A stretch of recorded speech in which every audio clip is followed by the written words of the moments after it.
Hey yo, welcome back.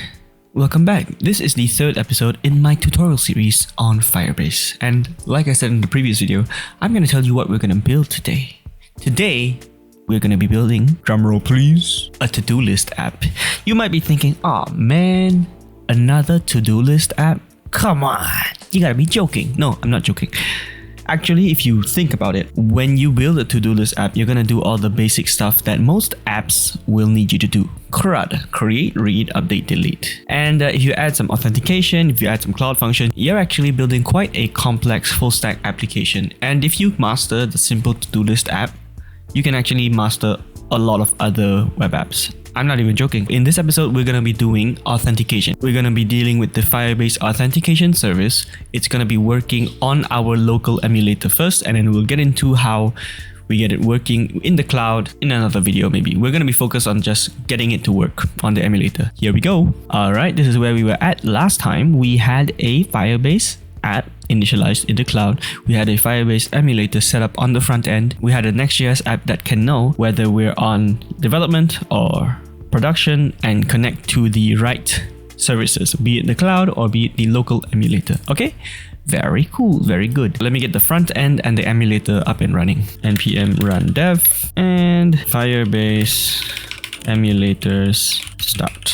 Ta-da, here we go. We have our Next.js app up and running here, and we have the Firebase emulator suite up and running here. Before we actually do any authentication, let's think about it for a moment. We want to do authentication. We need a login page. So that's the first thing I'm going to do actually. I'm going to build the login page. I won't get into too much details. I'm just going to purge this Next.js app of all the default UI stuff, and I'm going to be using Chakra UI. You can learn about how to set up Chakra UI on the Chakra UI website. I'll link it down below. Here we're going to install Chakra UI on our Next.js project based on the instructions provided by the Chakra UI website. Install this. Wrap your component in the Chakra provider.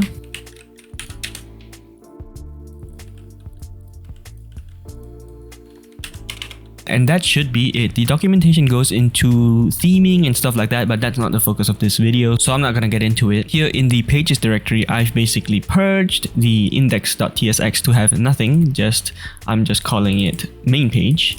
And then I've created a new page called login, and as you know, file-based routing in Next.js is awesome. So now we have a new route called login, as we have here. And just to make sure Chakra is working, I've imported a button here and we have it working. Voila. Now I'm gonna build out the login page. I'm not gonna make it super beautiful. The whole point is to just get authentication working. Okay, there you have it. I built out a very simple login page with a simple form in the middle, email field, password field, and a disabled login button. And when you provide an email and you provide a password, then the login button is enabled. When you press it, then it calls this login button pressed function, which is here.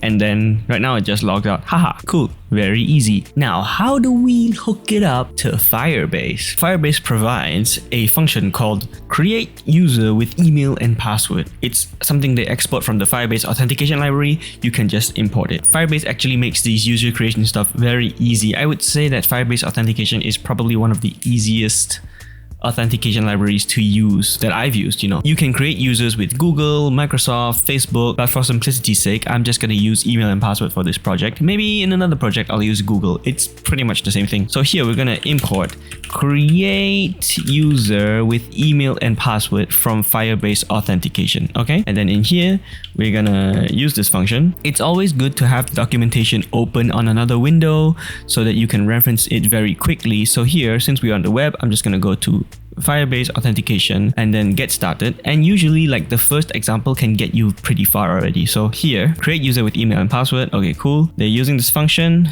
They're providing the auth, email, and password. Auth, what is auth? Actually, if you remember, we had a file called firebase.ts in services, and we actually got the auth instance, the Firebase auth instance here. So get auth. That's what they're doing here actually. They're saying auth equals get auth, and then they're providing this function with the auth instance so that Firebase knows, oh, okay, this is the instance of the app that wants to create a new user with email and password. But since you already have it here, you can actually just export from here and then import in your TSX file and then use it that way. So I'm just gonna save it here, and here I'm gonna, let's see if it's smart enough. If I write auth, oh, it knows, cool, see? So it knows, it imports auth from my firebase.ts file, and I can use it here. But see, now it's not happy because it's expecting an email and password as well. And so you can provide the email state that you have and the password state that you have. Ta-da! And now it's happy, right? As you can see, this function here, if you hover over it, it actually returns you a promise that will have the user credentials. There are two ways that you can handle this promise. You can use the await method, or you can use the then method like they're doing here. They do then, and then they catch if there are any errors. I prefer to use await a lot of the time, so what I would do is I do const user equals await. And now it's angry because, oh, you're using await in a non-asynchronous function. So then you just do this, async. Cool, now it knows that it's an async function. And to make sure it works, you can do this, log user. This will go and create a user with email and password using the authentication instance of your Firebase app and the email and the password that you provided.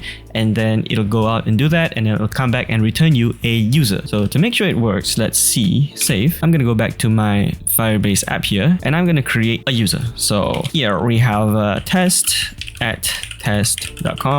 1 2 3 4 5 6 login.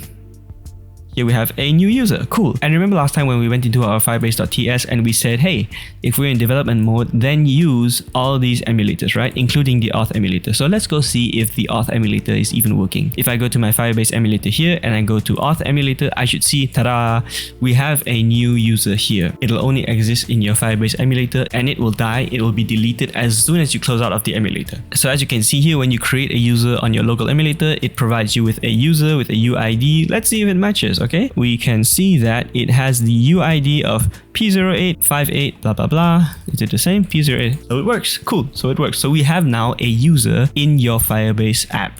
It's built and you are technically actually logged in right now. Yes, you are logged in. You will automatically be logged in when you create a user on the front end. And that's something I forgot to mention. You need to distinguish the difference between logging in and creating user. If you try to create a user with an email address that already exists in the database, it'll fail. Inversely, if you try to log in with a user that has not been created, it'll fail. So how do you solve this? You could, on your page here, instead of having it as login, you could change it to sign up and sign up, because that's technically what we're doing here. We're signing up because we're using this function, create user with email and password, right? And then you could have something else at the bottom here, like a little text. Maybe you could change this all to sign up and then have a little text at the bottom here that says already have an account, and then when you click it, it brings you to a login page that does the logging in. So let's rename our pages. Let's call this page here sign up, and then we call the other page login, because now we're keeping in mind that they are different. Signing up and logging in are two different things. Signing up is creating a new user, and there we have it. We just renamed our routes to login and sign up because we want to differentiate between logging in and signing up. So on the login page, you see login,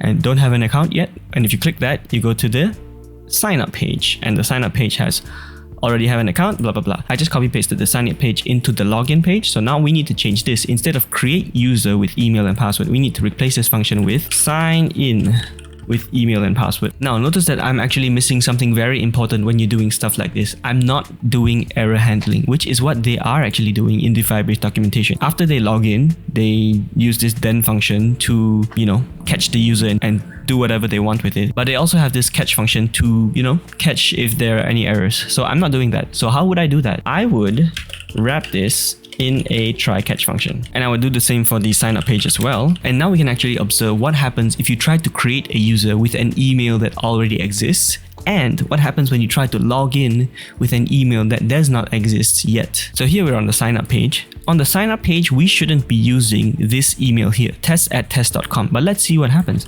Test@test.com 1 2 3 4 5 6.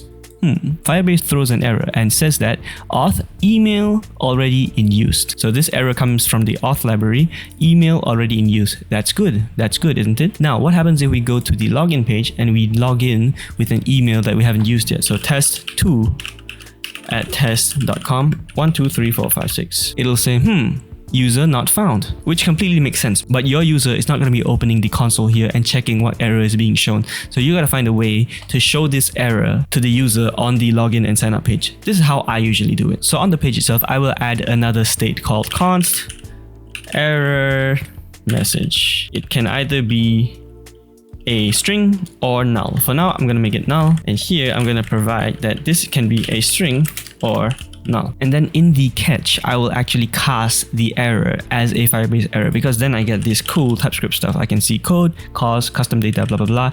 Test at test.com, 1, 2, 3, 4, 5, 6, sign up. Cool. It gives me a pretty clean message. Firebase error, email already in use. So I'm just going to say set error message as error dot message. Now I'm not using this anywhere right now. I'm setting the state, but I'm not using the error message. So here, under maybe the second input, I'm gonna say, hey, if there is a error message, then I wanna log out the text error message. Cool. And then if not, I wanna return null. Cool. If I do this, and now if I trip the error again, Firebase error, blah, blah, blah. Okay, it looks a bit off. It doesn't look really nice, but that doesn't matter. We're trying to make it work here. Size, font size, SM, color, red, 400. Cool. That looks okay to me. And we can do the same for the login page. Ta-da, there we go. Now we have error handling on both our pages. We have the ability to sign up, as in create new user on the sign up page, and we have the ability to log in, as in log in with an existing email and password on the login page. Now, there are a few requirements that you should know about when using the sign in with email and password function provided by the Firebase Authentication library. First of all, it requires that the password be at least 6 characters. If you do this, and say sign up with a new email, then it'll say, hey, password should be at least 6 characters. And then the reason is weak password. Okay, very nice. Another thing is you must have a valid email. So if you do this with a long enough password, there's a, invalid email. Yeah, so it provides a lot of these validation stuff out of the box, and I think it makes it really easy to use. You know what? I think that concludes this first video on Firebase authentication. Let's recap. In this video, we have used 2 of the functions provided by the Firebase Authentication library. The first is create user with email and password. The second one is sign in with email and password. You cannot create a user with an email that already exists in your Firebase project. You cannot sign in a user with an email that doesn't already exist in your Firebase project. Understood. Your passwords, if you use this function, must be at least 6 characters long, and your emails must be valid emails. Voila! In this very long episode, we have done the login page. Join me in the next episode where I will create a hook, a React hook that will make it easy for you to use the current user's information, like whether or not you have a user. Thank you very much. Subscribe, leave feedback. This is one of the first videos I'm making that's like more in depth into coding. If you don't like it, let me know, because I'm looking to improve my tutorial abilities. Thank you.